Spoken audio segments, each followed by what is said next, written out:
ಎಲ್ರಿಗೂ ನಮಸ್ಕಾರ. ಮಂಗಳವಾರ ಬೆಳಿಗ್ಗೆ ಒಂದು 5 ಗಂಟೆ ಆ ಥರನೇ ಅಲಾರಾಮ್ ಇಟ್ಟಿದ್ದೆ. ನನಗಂತೂ 4 ಗಂಟೆ ಆ ಥರನೇ ಎಚ್ಚರ ಆಗಿಬಿಡ್ತು. ಎಲ್ಲಿಗಾದರೂ ಹೋಗಬೇಕು ಅಂತ ಹೇಳಿದ್ರೆ ನಿದ್ದೆನೇ ಬರಲ್ಲ. ಟೈಮ್ ಆಗಿಬಿಡ್ತೇನೋ ಅಂತಲೇ ಅನ್ನಿಸ್ತಿರುತ್ತೆ. ಅಲಾರಾಮ್ ಇಟ್ಟಿದ್ರು ಕೂಡ ಒಂದು 4-5 ಸಲ ಎಚ್ಚರ ಆಗಿ ನೋಡ್ತಿರುತ್ತೆ.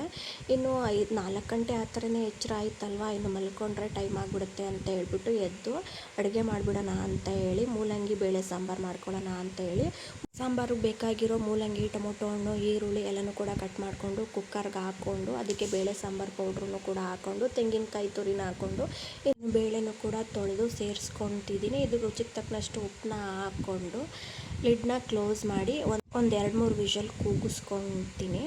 ಇನ್ನು ಸಾಂಬಾರು ವಿಷಲ್ ಹೋದ್ಮೇಲೆನೂ ಇನ್ನು ರೈಸ್ಗೂ ಕೂಡ ಇನ್ನೊಂದು ಕುಕ್ಕರ್ಗೆ ಹಾಕಿ ಎತ್ತಿಟ್ಬಿಟ್ಟೆ. ಇನ್ನು ಸಾಂಬಾರು ಕುಕ್ಕರ್ದು ವಿಷಲ್ಗೆ ಹೋಗಿ ಕುಕ್ಕರ್ ಕೂಡ ತಣ್ಣಗಾಗಿತ್ತು. ಟೊಮೊಟೊ ಹಣ್ಣನ್ನು ಹಾಗೆ ಕಟ್ ಮಾಡಿ ಹಾಕಿದೆ ಅಲ್ವಾ, ಅದನ್ನು ಸೈಡ್ಗೆ ಎತ್ತಿಟ್ಕೊಂಡು ಮ್ಯಾಶ್ ಮಾಡಿ ಅದನ್ನು ಹಾಕ್ಕೊಂಡು ಹುಣ್ಸೆಹಣ್ಣು ರಸನೂ ಬಿಟ್ಕೊಂಡು ಅದಕ್ಕೆ ಸಿಂಪಲ್ಲಾಗಿರೋ ಒಂದು ಒಗ್ಗರಣೆ ಕೊಟ್ಕೊಂಡು ಕೊತ್ತಂಬರಿ ಸೊಪ್ಪನ್ನು ಹಾಕ್ಕೊಂಡು ಇನ್ನು ತಿಂಡಿಗೆ ಅಂತೇಳಿ ಚಿತ್ರಾನ್ನ ಮಾಡ್ಕೊಳ್ಳೋಣ ಅಂತೇಳಿ ಪ್ಯಾನ್ಗೆ 1-2 ಸ್ಪೂನ್ ಎಣ್ಣೆ ಹಾಕ್ಕೊಂಡು ಕಡಲೆಬೀಜ ಮತ್ತು ಕಡಲೆಬೇಳೆನ ಹಾಕ್ಕೊಂಡು ಚೆನ್ನಾಗಿ ಫ್ರೈ ಮಾಡಿ ಸಪ್ರೇಟಾಗಿ ಎತ್ತಿಟ್ಕೊಂಡಿದ್ದೀನಿ.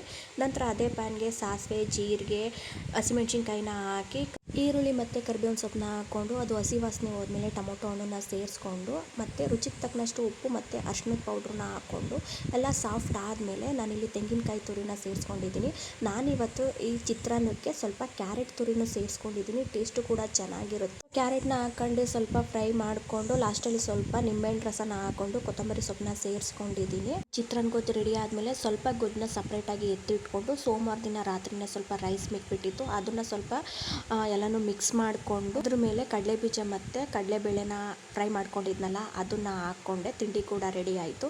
ಇನ್ನು ತಿಂಡಿ ಎಲ್ಲ ಆದಮೇಲೆ ನಾನೇ ಎಲ್ಲ ಒರೆಸಿ ನಾನು ಕೂಡ ಸ್ನಾನ ಮಾಡಿಕೊಂಡು ಪೂಜೆಗೂ ಕೂಡ ರೆಡಿ ಆಗಿಬಿಟ್ಟೆ. ನಾನಿಲ್ಲಿ ಹೋಗ್ತಿರೋದು ನಮ್ಮ ಚಿಕ್ಕಪ್ಪ ನಮ್ಮ ಮನೆ ದೇವರು ಅಂದರೆ ನಮ್ಮ ಅಪ್ಪನ ಮನೆ ದೇವರಲ್ಲಿ ಪೂಜೆ ಮಾಡಿಸಿ ಪರ ಮಾಡ್ತಿದ್ರು. ಸೊ ಹಾಗಾಗಿ ನನಗೂ ಕೂಡ ಹೇಳಿದರು, ಇನ್ನು ದೇವ್ರಿಗೆ ಹೋಗ್ಬೇಕಾದ್ರೆ ಮನೇಲೂ ಕೂಡ ಪೂಜೆ ಮಾಡಿಬಿಟ್ಟು ಹೋಗ್ಬೇಕಲ್ವ. ಸೊ ಹಾಗಾಗಿ ಪೂಜೆನೂ ಕೂಡ ಮುಗಿಸ್ಕೊಂಡೆ. ಇದಾದಮೇಲೆ ಸರಿಯಾಗಿ ನಾನು ವೀಡಿಯೋ ಮಾಡ್ಕೊಳ್ಳಿಕ್ಕೆ ಆಗ್ತಿರ್ಲಿಲ್ಲ, ಪಾಪನೂ ಇಟ್ಕೊಂಡು ಹೋಗ್ತಿದೆ ಅಲ್ವಾ. ಸೊ ಹಾಗಾಗಿ ಇದು ಲಾಸ್ಟ್ ವಿಡಿಯೋ. ಜನಗಳೆಲ್ಲ ಹೋದ್ಮೇಲೆ ವೀಡಿಯೋ ಮಾಡ್ಕೊಂಡಿದ್ದು. ಜನಗಳೆಲ್ಲ ಜಾಸ್ತಿ ಇದ್ದಿದ್ದರಿಂದ ನಾನು ಮೊಬೈಲಲ್ಲಿ ವೀಡಿಯೋ ಮಾಡ್ಕೊಳ್ಳಿಕ್ಕೆ ಆಗ್ತಿರಲಿಲ್ಲ. ಸೊ ಹಾಗಾಗಿ ಸ್ವಲ್ಪ ಕ್ಲಿಪ್ಪಿಂಗ್ ಮಾಡಿಕೊಂಡೆ.